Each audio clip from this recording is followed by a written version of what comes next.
Brailsford, Barada, Dan Ashworth, Jason Wilcox, they were all there last week. So Jim Radcliffe wasn't. He's been asked this week about Ten Hag, inevitably. And he said it in terms of his future, didn't want to answer the question. But he does have faith in Erik Ten Hag going forward. He's understood to be at the Villa game tomorrow.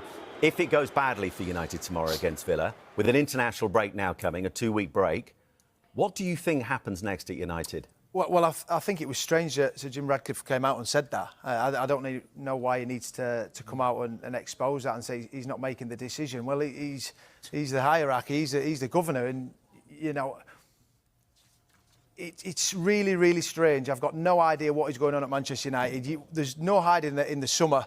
The week before the cup final, they were looking to change Erik Ten Hag. Then he gets the unbelievable result against Manchester City, and then still speculation around his job. 2 weeks later, he then goes, we'll give you a new contract. It baffled me. It really, really did. I didn't like the way that was handled, and I don't like the way that Sir Jim Radcliffe has come out and said that yesterday. I'm listening thinking, it just smells of something that it's going, what's going to happen. I think what he's meaning there, though, Dawes, is he's put a structure in place, so maybe they will make the decisions, but he's going to have an input, surely. Surely has to decide if your manager is going to stay or go. Yeah. You know, and if they come out and say, right, regardless of these results, like Erik Ten Hag said, there's progress. I'm not so sure there's progress, but he keeps telling everyone there is. Jim Radcliffe has to make a decision going, look, he's staying regardless. This ends all speculation, whether it's good, bad, indifferent. It's bad at the moment. But you know what, Dawes? He's won 2 trophies, and he keeps telling you that. He's telling everyone. He's telling the whole world. So when they lose 2 or 3 games, he's won 2 trophies, so that leads back to that. And trust the process. Exactly. You're only as good as your last game, exactly. I mean, it's also going to be costly, were they to get rid of Erik Ten Hag, because in a year of cost-cutting, figures around £17 million being quoted if they were to choose to go in a different direction. Boydie, do you think this time, 2 weeks' time, Erik Ten Hag will still be at the wheel at Old Trafford? I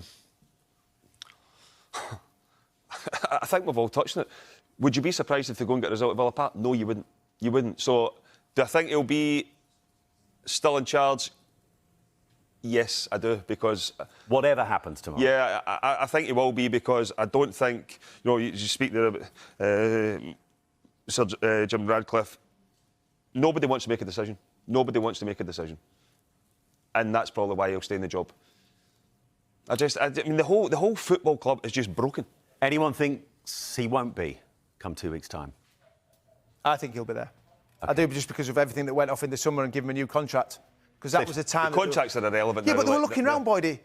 Why did they not change it? Because there was no one out there who they thought could improve. Yeah. That was the reason. And I think the fact that they then backed him as well. Yeah. So it's like you've gone and said, yes, we'll give you a new contract, and here's some more new players. So and also 6 of his starters against Tottenham, Ten Hag signings. But at the same time, changed all his backroom staff. As well. And that's, as a manager, when you're more or less being dictated to, your staff's been changed, doesn't look good. Doesn't. You've worked with Erik Ten Hag very closely. You know the man. Do you think he's under any sort of pressure? Every day at Manchester United, you're under pressure.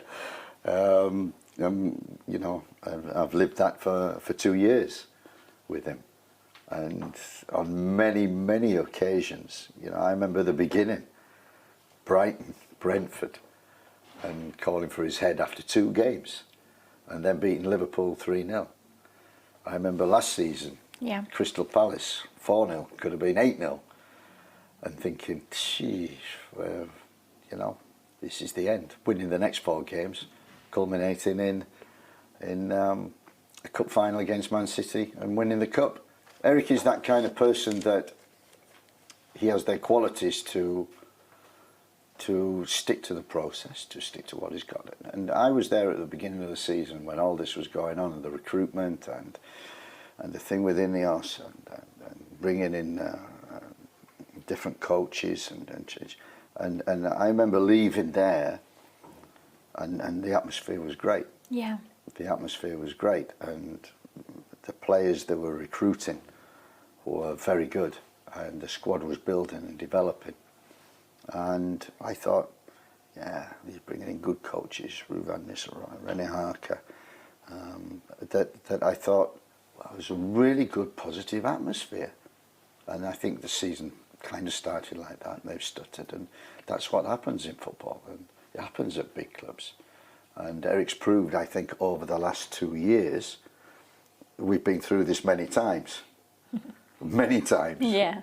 We used to sit in that canteen at breakfast with a cup of tea and crisis after crisis, but somehow continuing to do the work, continuing the process and coming out with a win at a vital time.